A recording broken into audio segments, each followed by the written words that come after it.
time like nature. Nature doesn't rush. You took the time. Have you seen a cat when it gets out of sleeping? It doesn't just get up, it stretches its body.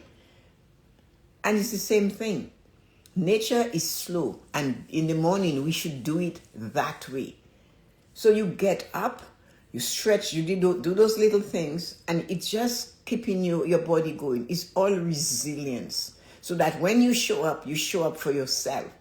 You cannot host you have your host forever in that body if you do not care for it. You know, when you see all the things that are in your way, that doesn't mean you cannot get out of it. When we see all the thorns that are stopping, that are making us feel bad, or realize we're aging, and somebody will just shut you up by saying, well, you're getting old, what do you expect? And when you talk about the aging, you have something that hurts. Something is itchy, something is thorny, something is hurting over here. What do you expect? You're getting old. That is not something to accept. That is not something for anybody to accept. Yes, you already know you're getting old. You can see the numbers. You don't need to feel the numbers. So when the people tell you this, you have to realize, I shouldn't even bother talking to them about it. It makes no sense. And if you take that and you give what I was talking about at the beginning, and you give the power for them to make choices and decisions for you, well, you're screwed. You have really sealed the deal. Number one, you did that. Oh, yes, okay. Call my daughter when my prescription is ready. Call my son when my prescription is ready. Why not call you? Who are you? Why are you giving that to somebody else to do, And you're putting the thing in their mind that mom is useless. That is, you guys are old, and they start talking to you like this. And then you go and say, can they fix it? Or they'll just feel sorry, or it will just affect them. We need to have more resilience and realize our body is our responsibility. Just like everything else. When we give our power away, already, as we age, our children think we know very little. Somehow, we're not bright anymore. Somehow, it's a handbrush, right? So, don't give that power away. It's no point you go to complain to them about aches and ailments, because they will just put it in there. Oh, you're getting old. And then, you don't know the conversation and how worried they feel about that. If you have to talk to somebody like yourself that is going through that, can share it and laugh at it, or go to see the doctor.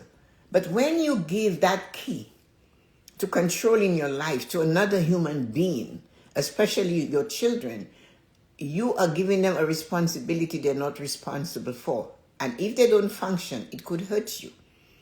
So we have to realize that resilience is constantly realizing this thing we live in needs our attention, and we have to hold it and take it and give it to ourselves. We have to be the GPS of our life. Nobody is going to manage and take you to your destination better than you. No one. So when nature starts to do its thing, nature does not rush. Nature is taking its time to unfold. And that is why I ask you, when you wake up in the morning, unfold from your bed. Take the time to massage, just even if it's just this. Do the breathing, drink the water, make sure you're awake, massage your face, bring it up, play with your head. And then when you get up, you will feel better. I do something that is, I do a lot of things. So you guys know that. I walk for 10 minutes every morning in my house, back and forth. It's not a long walk, but you can make it as long as you feel. I do 10 minutes of walking. My body has been lying down for 7.5, maybe 8 hours, not really, 7.5 hours max. So when I get up, after I get out of that bedroom, after all what I drank the water, do my massages, twist and turn hands and all of that, I walk, put a timer on, put my watch on indoor walk, because I'm inside. You don't have to go to the mall to do it. But you can walk from one end of your house to the other. It doesn't matter how big, how small it is. And if you are brave, every time you make a circle, you go down the stairs and come up if you need that. It doesn't have to rush, just 10 minutes, and then you'll notice your body is just letting you feel so much better. So it's not always going out and rushing to do things that makes you better. It's the small, consistent things that gives you the resilience you need so that you can function in this changing world. And do not give your power away because you're afraid to try technology. Ask and beg and sit. Ask them to help you there in your life, and they don't have time. Find somebody else. Go online and look at it. It's not going to bite you to open the thing and go on YouTube. They're only going to bite you if you open your door and let them in. But you want to learn. So resilience in this world is not depending on the younger people in our life to do things for us, to put us in the right place at the right time. Our responsibility is us. You know, you were designed by the greatest of all architects to thrive, not just to survive. You were created, according to what we are taught, in the image and likeness of the greatest of architects. Once I asked someone, what is I think I told you guys, I asked what is the best thing that has ever invented? The best. And everybody said the phone and the this and the that. And I said, no, it's the human body. That is the biggest of inventions. Because from that human body, the phones and all of this came. But without the human body, we don't have those things. There's no human. There's no innovation. There's no new things. So we have to realize how important we are in the grand scheme of the thing. It takes all the stars to make it shine, not only the bright ones. You do not have to be the brightest bulb on the chandelier. You can be just a regular bulb, but you have resilience. That bulb will last longer. It doesn't have to always shine, but it can last longer. And that's what we have to look out for. In all you do, make sure when you get out today, look at yourself and see how resilient have I been? What am I doing by asking people to do things for me? By asking people I don't mean people, but relying on our children to make us function. And when they're no longer able to do it, of younger people, then what do we do? What do we do? Or if they make choices for us that really we don't like it. Somebody I know, she asked her daughter to get her a laptop with her own money. It was her money, not her daughter's money. And the daughter got her refurbished iPad, which she found out when she tried to do something. And they told her, this is very old. Why do that? Why do that?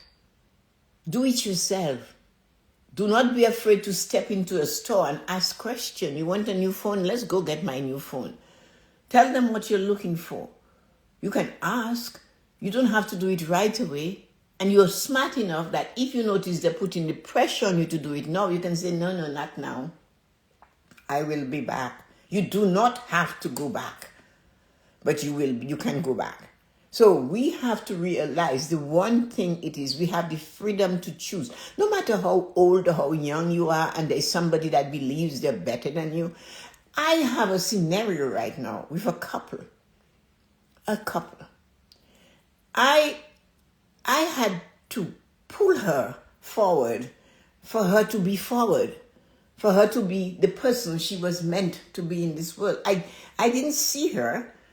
I didn't know she existed because he stood in the frame and asked me a question, and I'm coaching him and talking to him, and then I saw little white arms sticking out on the side. And I go, what's that? Who is that? Oh, that's my girlfriend. I go, you have a girlfriend? Why isn't she in the frame if we're talking about finance, about life skills? And then she came, all timid. And I'm saying, this is not going to work in this country. And I took her and I met her every Saturday morning to bring her to be that person.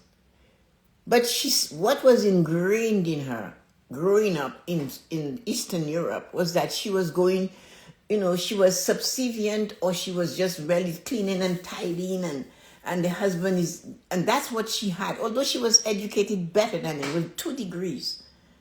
So that's what I'm talking about. Then something clicked, and I had a conversation with her not too long ago. And she said, I said, how is the finances? Because through me and coaching, Jillian got her job with the government, and she is making all this money. And I said, how is the finances and what's going on with that? Oh, no, I don't know anything about it. He looks after it. And I just went, what? Should have heard me. I said, you can't do that. And then she started talking. And she said something. I said, so what about the investment? Oh, it's all on his name. I said, is that so? So then, and then something about that tax-free savings account you have, where the government allows you to put, I think, 10,000, anywhere between 5 and 10,000 a year, and whatever money you put in there, and you get the tax on it, and you make money, you don't get tax on it. So, he said that when he has topped his off, he will top mine off. I go, he will never top his off. He can never, ever top it off. So she said, how come? I said, because every year you're given a new allotment. And she said, what? I said, yeah. Every year, each of us are given so much we can put in there, every year. So you have to find a way to get him to understand that. So this is what I mean. You cannot, she's only 30 years old and she's already giving this away. She's the one that Colleen and Betty and I the husband dies and they show up at the bank and they don't know what to pay. They don't know anything. I have no water. I have no gas. I said, well, yeah, but Larry paid everything and Larry's dead. Didn't you pay attention? Nobody is smarter than you unless you allow them to be smarter than you. You have to educate yourself. You see, the nun said, when poverty walks through the door, love flies out the window. You choose. So that you are not going to, when poverty comes in through that front door, if all of that money goes through crypto and crypto disappears, hello.